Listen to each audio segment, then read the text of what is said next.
begin a new series on the life of Joseph from Genesis 37 to Genesis 50. So beloved, here we learn from God's holy word this evening, James 5, beginning at verse 12. Aquí el libro de Santiago, el capítulo 5, comenzando en el versículo 12, la palabra de Dios. Pero sobre todo, hermanos míos, no juréis ni por el cielo, ni por la tierra, ni por ningún otro juramento, sino que vuestro sí sea sí y vuestro no sea no, para que no caigáis en condenación. ¿Está alguno entre vosotros afligido? Haga oración.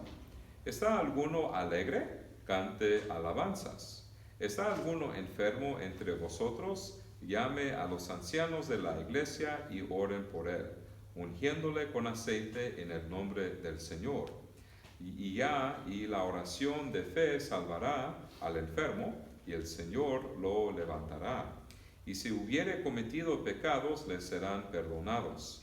Confesaos vuestras ofensas unos a otros y orar unos por otros, para que seáis sanados. La oración eficaz del justo puede mucho. Elías era hombre sujeto a pasiones semejantes a las nuestras y oró fervientemente para que no lloviese. Y no llovió sobre la tierra por 3 años y 6 meses. Y otra vez oró, y el cielo dio lluvia, y la tierra produjo su fruto. Hermanos, si alguno de entre vosotros se ha extraviado de la verdad, y alguno le hace volver, sepa que el que haga volver al pecador del error de su camino, salvará de muerte un alma y cubrirá multitud de pecados. La palabra de Dios. Amados en Cristo Jesús, nada más quiero pedir por la iluminación del Espíritu Santo para ayudarnos a entender y aplicar este pasaje a nuestras vidas. Beloved, I want to offer a prayer for illumination, asking the Holy Spirit to guide us in all truth, to not only understand this passage, but also to the grace to apply it to our lives. So let us pray once again. Padre, te doy gracias, Señor, por este pasaje. Pedimos por la iluminación del Espíritu Santo, no solamente para entender este pasaje en su contexto, pero también para aplicarla a nuestras vidas. Y Señor, dependemos del Espíritu para darnos el deseo de vivir una vida conforme con su palabra, Señor, según la luz de tu palabra.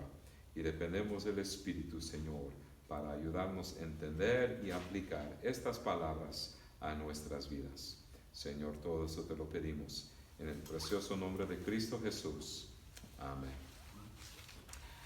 Amados y en Cristo Jesús, como cristianos, el cristiano, ¿verdad? El Señor quiere que seamos fieles a todos nuestros compromisos. Queremos glorificar a Dios en nuestra doctrina y vida, y también al honrar al Señor en todos los aspectos de la vida. Nuestra vida es un testimonio de la gracia de Dios para nuestra familia, nuestra iglesia y nuestro mundo. A lo largo de su epístola, Santiago explica cómo glorificar a Dios en nuestros pensamientos, palabras y acciones. Explica cómo glorificar a Dios dentro de la iglesia y fuera de la iglesia. Él explica cómo glorificar a Dios en nuestro sufrimiento. Así que en los versos finales de esta epístola, Santiago nos exhorta a ser fieles en nuestros compromisos, y ya sea que cumplamos nuestras promesas y que oremos fielmente por los enfermos, y también alentemos a un hermano que se aleja de la fe cristiana. Así que, amados, nosotros debemos tomar y honrar al Señor en todas estas áreas, ¿verdad? Con respecto a todos estos compromisos. Y para aplicar este pasaje a nuestras vidas, vamos a considerar 3 puntos. Primero, nuestros juramentos. Segundo, nuestras oraciones. Y tercero, nuestra familia espiritual. So, beloved, as we consider this portion of Scripture, we will consider 3 points. First, our oaths. Second, our prayers. Third, our church family. So we'll begin, first of all, with our oaths. How we are to honor the Lord in all of our commitments, and including our oaths that we take. Así que, amados, un tema principal de la epístola de Santiago es el uso de la lengua. Especialmente en el capítulo 1 y especialmente en el capítulo 3, Santiago explica el uso apropiado de las palabras. Así que debemos glorificar a Dios con la lengua y no maldecir a nuestro prójimo. Y como nuestro prójimo está hecho a la imagen de Dios, cada ser humano es digno de respeto, de amor y dignidad. Entonces hablamos a Dios con reverencia, y también cuando hablamos con el prójimo es de una manera respetuoso. Respetuosamente hablamos con nuestro prójimo. Y como pecadores es fácil pecar con nuestras palabras. Y una de las formas en que pecamos es cuando hacemos un juramento. Aquí leemos el versículo 12, Santiago 5, el versículo 12. James 5, verse 12. Pero sobre todo, hermanos míos, no juréis, ni por el cielo, ni por la tierra, ni por ningún otro juramento, sino que vuestro sí sea sí, y vuestro no sea no, para que no caigáis en condenación. Para entender el significado de este versículo, necesitamos distinguir entre dos tipos de juramentos: juramentos formales y juramentos informales. Así que el versículo 12 se refiere a juramentos informales. Un juramento informal se refiere a las promesas hechas a familiares y amigos. Le quiero dar un ejemplo. Por ejemplo, si un esposo promete a su esposa arreglar algo, o si un padre promete a sus hijos ir al parque, o si un amigo promete ayudar a su amigo con un proyecto. Cuando hacemos estos compromisos, no es necesario prestar juramento en situaciones informales. No necesito decirle a mi esposa, juro por la tierra que arreglaré el auto. O no necesito decirles a mis hijos, yo juro por el cielo que te llevaré a Disneylandia, ¿verdad? O tampoco debería decirle a mi amigo, juro que yo te ayudaré mañana, ¿verdad? Así que en estas situaciones informales, los juramentos son innecesarios. Cuando decimos sí, haremos algo, significa que lo haremos. Y cuando decimos no, significa que no lo haremos. Como cristianos somos personas íntegras. Como hijos de Dios tomamos nuestras responsabilidades, nuestros deberes en serio. No decimos las cosas a la ligera.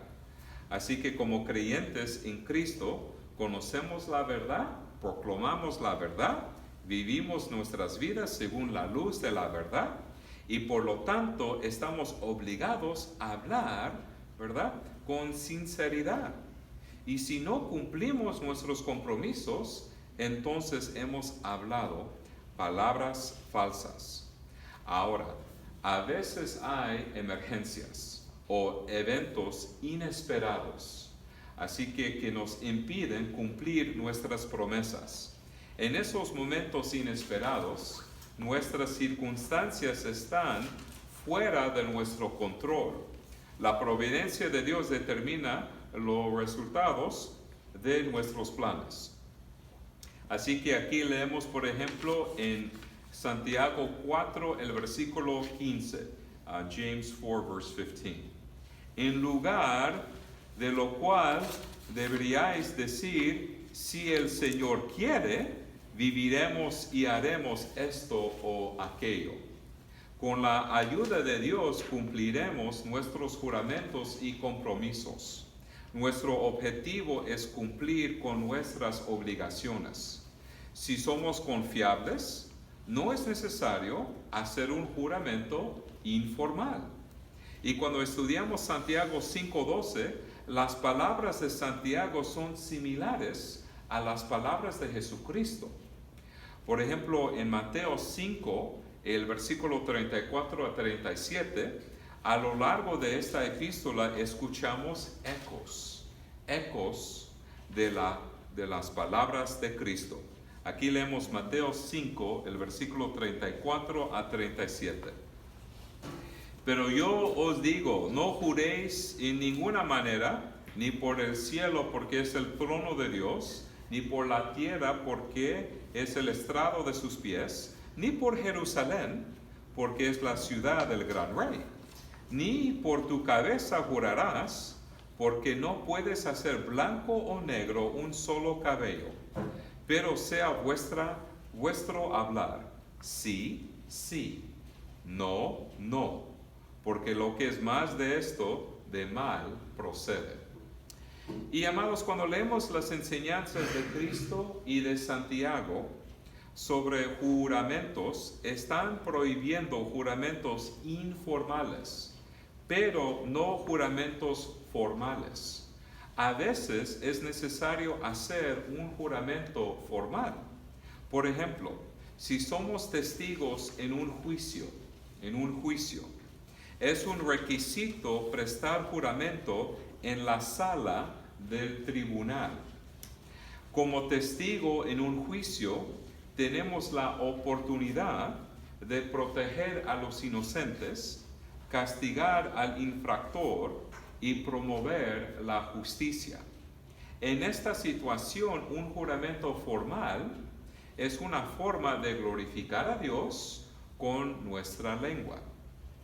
En el Catecismo de Heidelberg, la siguiente explicación, el 101, aquí aprendemos más de los juramentos formales. So if you want to learn more about the formal taking of oaths, Heidelberg Catechism speaks of this in Question and Answer 101. ¿Se puede jurar santamente en el nombre de Dios? La pregunta 101. Respuesta, sí, sí. Cuando el magistrado o la necesidad así lo exigen para sostener y confirmar la fe y la verdad, para la gloria de Dios y el bien de nuestro prójimo, pues tal manera de prestar juramento está fundada en las palabras de Dios y en consecuencia ha sido rectamente empleada por los santos, tanto en el Antiguo como en el Nuevo Testamento. Así que confiamos en la gracia de Dios para decir la verdad y cumplir nuestras promesas. Ninguno de nosotros puede cumplir nuestras promesas perfectamente, pero solo Dios cumple todas sus promesas. Y Dios prometió a su pueblo que los salvará a través de la obra salvadora de Cristo Jesús. Entonces ponemos nuestra fe en la obediencia perfecta de Cristo y en el sacrificio perfecto de Cristo para nuestra salvación.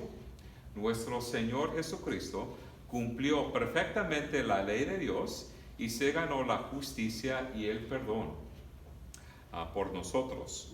Aquí en Mateo 5, el versículo 17. Mateo 5, el versículo 17 y 18. No penséis que he venido para abrogar la ley o los profetas. No he venido para abrogar, sino para cumplir. Porque de cierto os digo que hasta que pasen el cielo y la tierra, ni una jota ni una tilde pasará de la ley hasta que todo se haya cumplido. Y estamos tan agradecidos por la salvación de Cristo Jesús que queremos honrar al Señor en nuestros juramentos y en todos nuestros compromisos. Ahora, amados, el segundo punto, nuestro compromiso a la oración.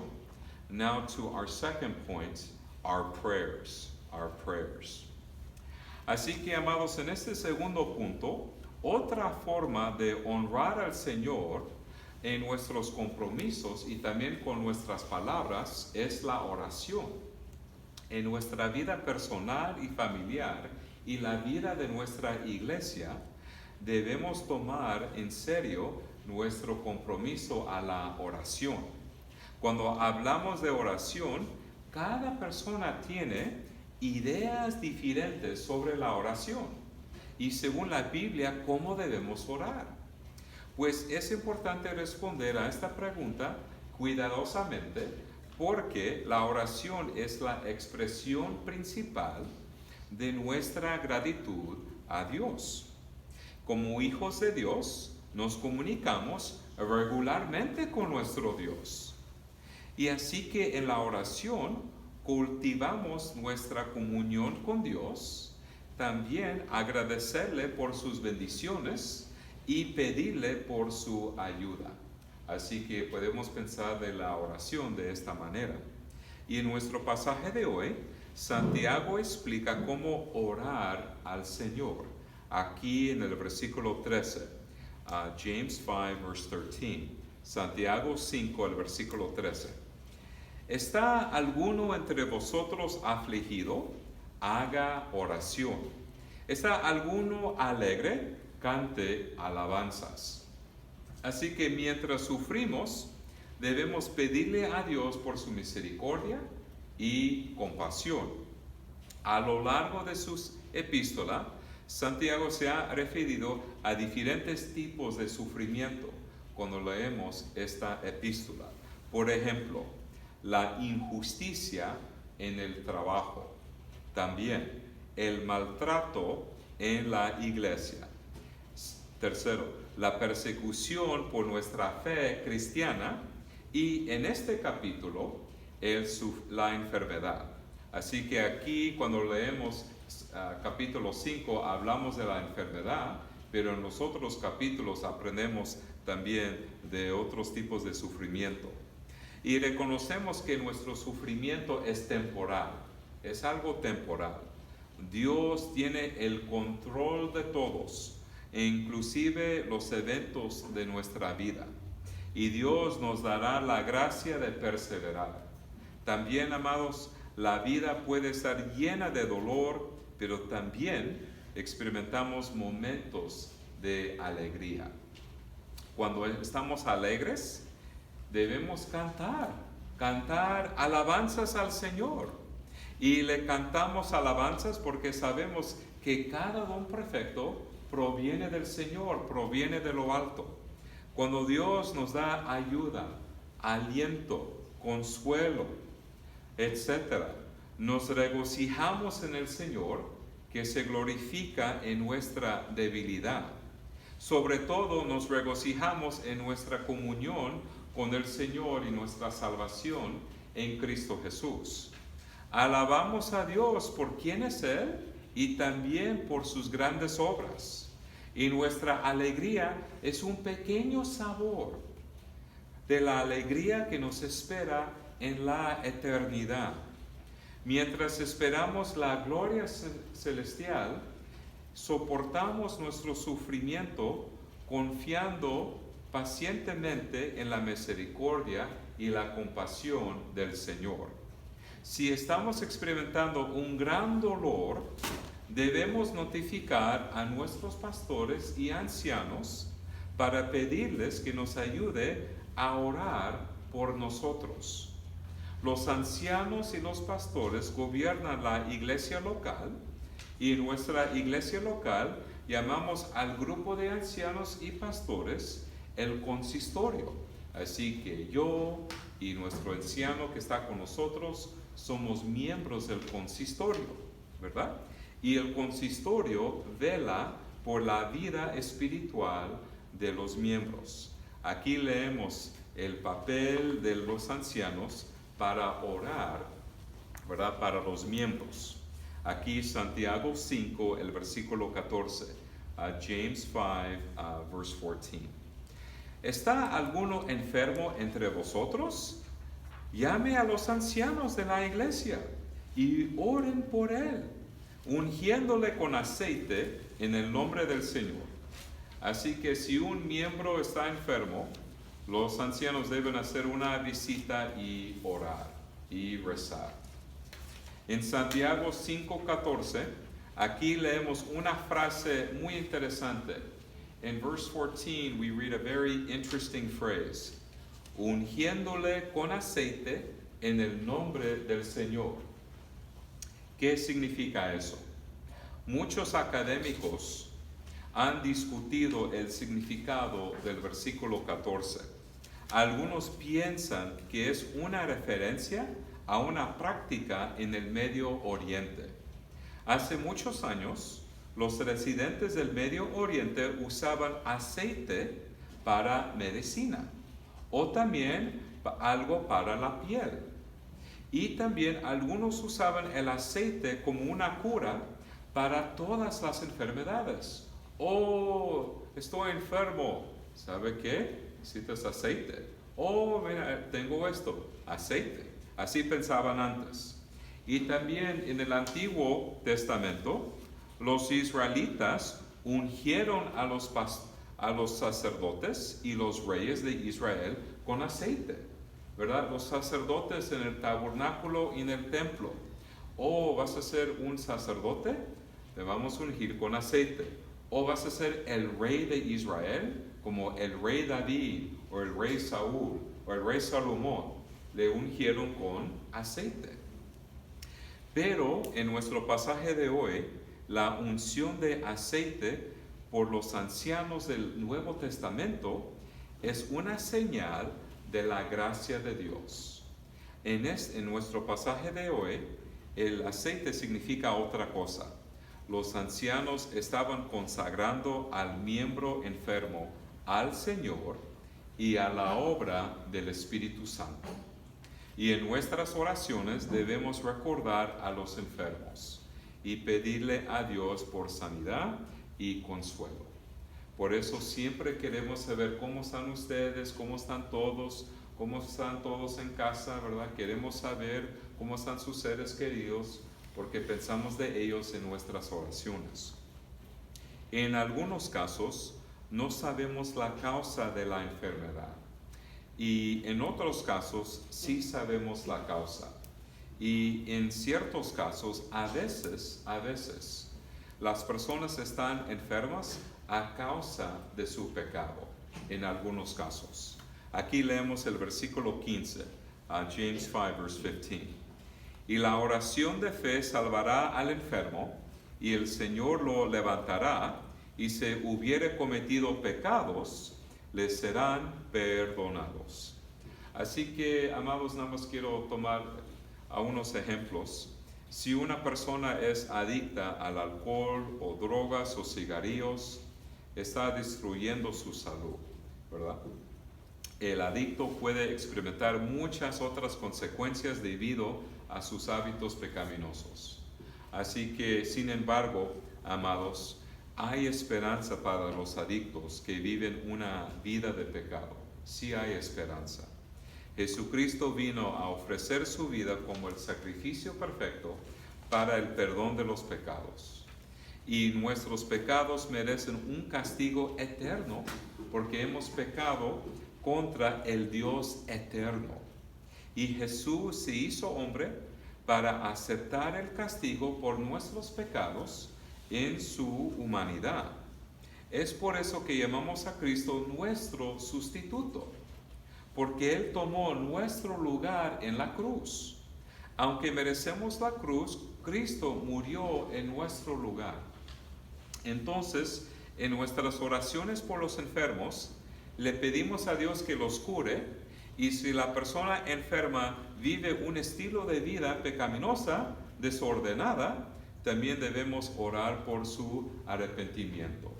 Ahora nosotros sabemos, hermano, posiblemente en nuestra familia hay una persona, ¿verdad?, que está sufriendo una adicción, y claro, en nuestras oraciones pido, Señor, tenga misericordia, que des el don de la fe, el don del arrepentimiento, ¿verdad?, que el Espíritu Santo obre en su corazón, en su vida, para transformarlo en una nueva creación. Y para que una persona se reconcilie con Dios y su prójimo, debe confesar sus pecados, pedir perdón y arrepentirse. Aquí el versículo 16, James 5, verse 16. Confesaos vuestras ofensas unos a otros, orar unos por otros para que seáis sanados. La oración eficaz del justo puede mucho.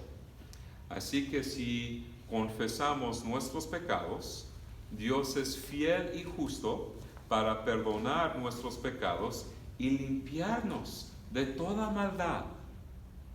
Solo el Espíritu Santo puede darnos la verdadera fe en Cristo y el don del arrepentimiento. Y a lo largo de nuestra vida cristiana, confiamos en el Espíritu Santo para santificarnos y también crecer en mayor piedad. Amados, nuestro pasaje indica que Dios escucha las oraciones de los justos y sus oraciones tienen gran poder. Ahora tenemos la pregunta. La pregunta es, ¿quiénes son los justos? ¿Quiénes son los justos? Los cristianos son justos porque estamos cubiertos con la santidad, la rectitud y la perfección de Cristo. ¿Quiénes son los santos? Porque a veces en las cartas de Pablo leemos, para los santos, ¿verdad? ¿Quiénes son los santos o los justos? Los cristianos, ¿por qué? Porque tenemos la santidad de Cristo, tenemos la justicia de Cristo, ¿verdad? Acreditada a nuestra cuenta espiritual. Y así que Dios Padre escucha nuestras oraciones porque Jesús ha abierto el camino hacia el Padre. Y Jesús es el único mediador entre Dios y el hombre. Y cuando los justos rezan a Dios, saben que el poder en la oración reside en Dios mismo, en su carácter y en sus promesas. A lo largo de la historia bíblica aprendemos sobre las oraciones del pueblo de Dios. Y el profeta Elías fue un ejemplo de un hombre piadoso que rezó al Señor de Israel. Durante el tiempo de Elijah, Israel era culpable de idolatría bajo el rey Acab. Los israelitas creían en dioses falsos. Y cuando los israelitas cometieron idolatría, Dios dijo que castigaría a Israel negándoles la lluvia. ¡Wow! Aquí leemos, amados. Entonces Elías le pidió a Dios que disciplinara a su pueblo por su idolatría según los términos del pacto, y Dios respondió a la oración de Elías. Aquí leemos el versículo 17 y 18. James 5, verse 17 and verse 18. Elías era hombre sujeto a pasiones semejantes a las nuestras, y oró fervientemente para que no lloviese, y no llovió sobre la tierra por 3 años y 6 meses. Y otra vez oró, y el cielo dio lluvia, y la tierra produjo su fruto. Así que por 3 años y medio, sin lluvia, representaba la disciplina de Dios sobre su pueblo. Después de este tiempo comenzó a llover nuevamente, y el Señor determina cómo y cuándo contesta la oración. Cuando Dios responde a la oración, es según su propósito, su plan y su sabiduría. Ahora el tercer punto, nuestra familia espiritual. And to our third and final point, our spiritual family, the family of God, our church family. Una tercera forma de honrar a Dios con nuestra lengua y nuestros compromisos es nuestro compromiso a la familia de Dios.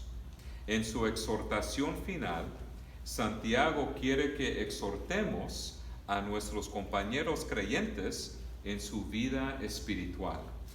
Si conocemos a un creyente que se aleja de la fe cristiana, debemos comunicarnos con él. Y como cristianos pertenecemos a la comunidad de fe. Somos miembros de una familia espiritual. Aquí leemos, amados, el versículo 19 y 20. Verse 19 and verse 20. Hermanos, Si alguno de entre vosotros se ha extraviado de la verdad y alguno le hace volver, sepa que él haga volver al pecador del error de su camino, salvará de muerte un alma y cubrirá multitud de pecados. Ahora, es triste cuando un creyente no honra al Señor en su doctrina y vida personal. Es triste. Y cuando esto sucede, debemos orar por él, pasar tiempo con él y cuidarlo. Debemos pedir a otros que hagan lo mismo. Y si un creyente se extravía, se está comportando como el hijo pródigo, ¿verdad? Al igual que el buen pastor, nuestro Señor Jesucristo persigue a las ovejas perdidas. Oh, ¿dónde está mi oveja, verdad? No están aquí, ¿verdad? No está mi oveja. ¿Qué hace el buen pastor? Oh, voy a buscar, ¿verdad?, a mi oveja perdida. También eso es lo que hace Cristo, por medio de los pastores y los ancianos, como sus medios para guiar espiritualmente a los miembros y cuando es necesario, si es necesario, disciplinarlos con mucho amor y cariño. La meta de la disciplina es el arrepentimiento, la reconciliación y la restauración. Y queremos que el hermano se arrepienta de su pecado y también reconciliarse con Dios y su prójimo y disfrutar de todas las bendiciones de membresía. En nuestro pasaje de hoy, Santiago exhorta a toda la congregación a rezar y acercarse al creyente errante. Si el hermano errante es un verdadero creyente en Cristo Jesús, tenemos la esperanza de que regrese a la iglesia. Y según la voluntad y la gracia de Dios, el hermano errante volverá a la casa del Padre Celestial. Así que Jesús conoce todas sus ovejas y no perderá ninguna de ellas. Y si los hijos pródigos regresen a la casa del Padre Celestial para adorar a Dios solo y arrepentirse de sus pecados, que Dios nos dé su Espíritu Santo para que podamos honrar al Señor en nuestros juramentos, nuestras oraciones y nuestro compromiso a nuestra familia espiritual. Amén. Amén. Oremos. Let us pray. Padre Celestial, te damos gracias, Señor, que tú siempre eres fiel, Señor, hacia tu pueblo, Señor. Gracias, Señor, por tu gran amor y que nada en esta vida nos puede separar del amor de Cristo Jesús, ni la vida ni la muerte. Y gracias, Señor Cristo Jesús, que como el buen pastor siempre estás pendiente de tus ovejas. Y ayúdanos, Señor, con la ayuda de tu Espíritu Santo, ser fieles en nuestros compromisos, con respecto a nuestros juramentos, a nuestra familia espiritual, a nuestras oraciones. Ayúdanos, Señor, ser fieles con respecto a todas estas áreas de la vida cristiana. Dependemos de ti, Señor, y dependemos del Espíritu Santo para ayudarnos a crecer y glorificarte con nuestra lengua. Y todo eso, Señor, te lo pedimos en el precioso nombre de Cristo Jesús. Amén.